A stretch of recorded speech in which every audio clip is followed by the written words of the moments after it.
Okay, looks like it's recording. So this is my presentation on how my communication attitudes and behaviors have developed through my life.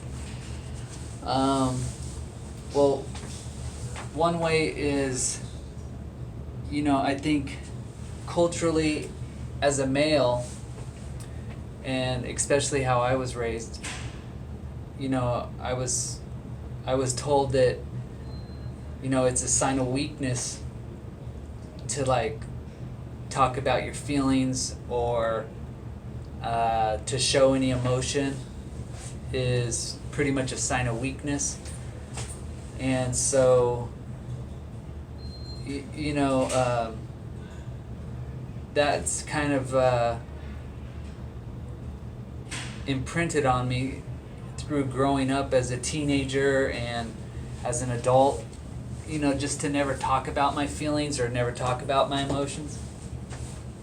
And I'm at work, and that's been really unhealthy in my intimate relationships, especially with my current wife, who does not put up with that at all. She always wants to talk about our feelings and talk about our, how am I feeling and, what's going on with me, and always trying to dig in deeper to what I'm really feeling or going through. If some issue happens or some conflict has happened, and she'll want to get to the root of it, as where my tendency is just to avoid the situation or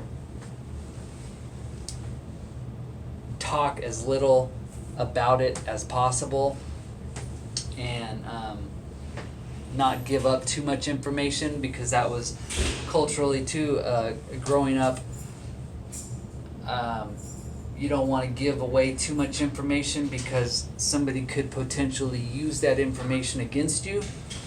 And so growing up, that's kind of how I was raised and taught not to trust too many people, be careful with what you say, because it could come back on you. And culturally, growing up native and with my uncles and my aunties and my mom and my grandma and my family and stuff, we were raised and taught to respect all things and to walk with humility, and to, that it's not good to brag or boast about your accomplishments or, things that you've done or things that you have. It's not appropriate to talk about that kind of stuff. And so I've struggled with that in some job interviews when they ask me oh, well, tell us a little about yourself and what you've done, and and I feel like I'm bragging about my accomplishments when I start talking about myself, and so I feel like that's actually hurt me in a couple job interviews. Another thing, communication-wise,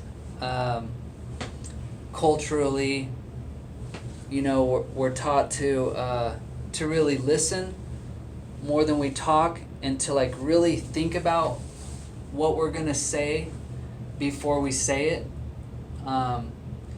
because I was taught you can't take your words back, so you need to be really sure about what you're talking about. And I know in the dominant society, in Western society, we're expected to have that answer right now, and so that's kind of been interesting, juggling that, because I feel very comfortable in both worlds, and it's helped me understand, because I work with a lot of people from different cultures, and I know that there's other cultures that are like that too, where it's culturally appropriate to really think about what you're gonna say and not just spout off anything that comes to your mind. Family culture, I was always raised with, I always felt like there was a lot of love, and people cared about each other.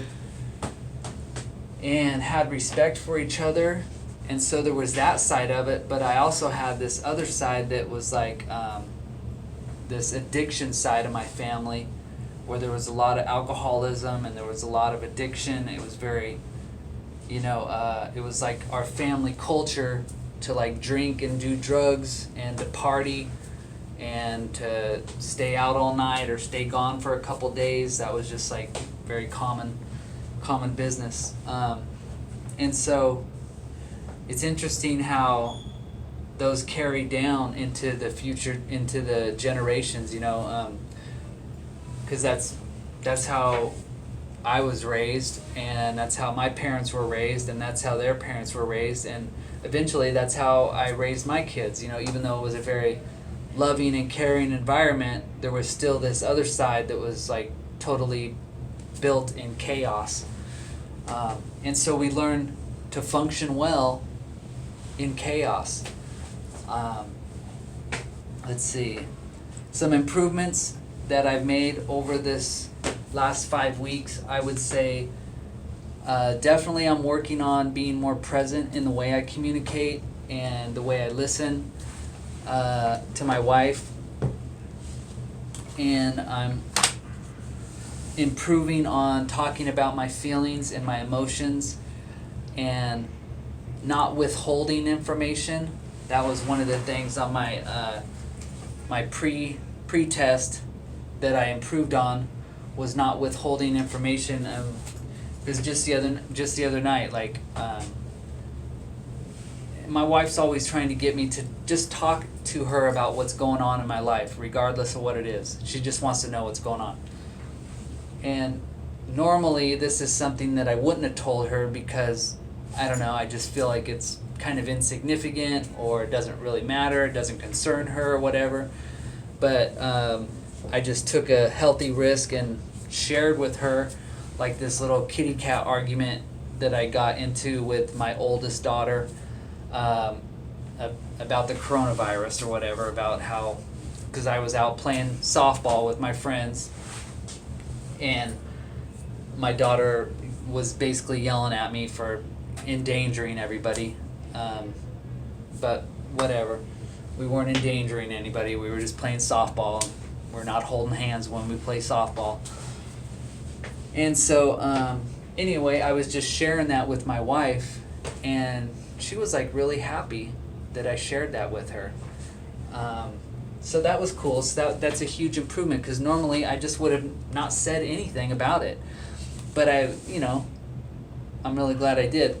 Another thing I'm improving on is asking more questions instead of just like, my wife will say something, I'll be like, oh, that's really nice. And then like I'll just not say anything else. So I've been starting to ask another question when she tells me something, so that's been kind of cool. I think that's like the biggest shift that I'm making right now is in my personal relationships. Like I said, at work, in my professional life, I feel like I'm a great communicator. Like I facilitate a communication group and a conflict resolution group, and I talk about all these skills. And a couple years ago, my wife she even commented, she was like, why don't you use some of those skills that you teach in groups and bring those home and use those with me and you? And I was like, oh, that's a good idea, but then I never did. So that's really interesting to me. Describe how I am modeling good communication behaviors and any effect on my confidence and well-being and effectiveness. I feel that my confidence has really increased through this course, and my awareness has increased, my self-awareness has increased, and I feel that the more that I'm aware of like my feelings and my emotions and how I communicate, the better communicator I'm going to be overall. But yeah, this has been a great course. And oh, one thing I thought would be cool would be for you know how you sent those emails and whatnot. I thought it would be really cool if you sent us a video through the email, and that we had to click onto that video and then we could see your video. Anyway, it was a fun class. I really enjoyed it, and thank you.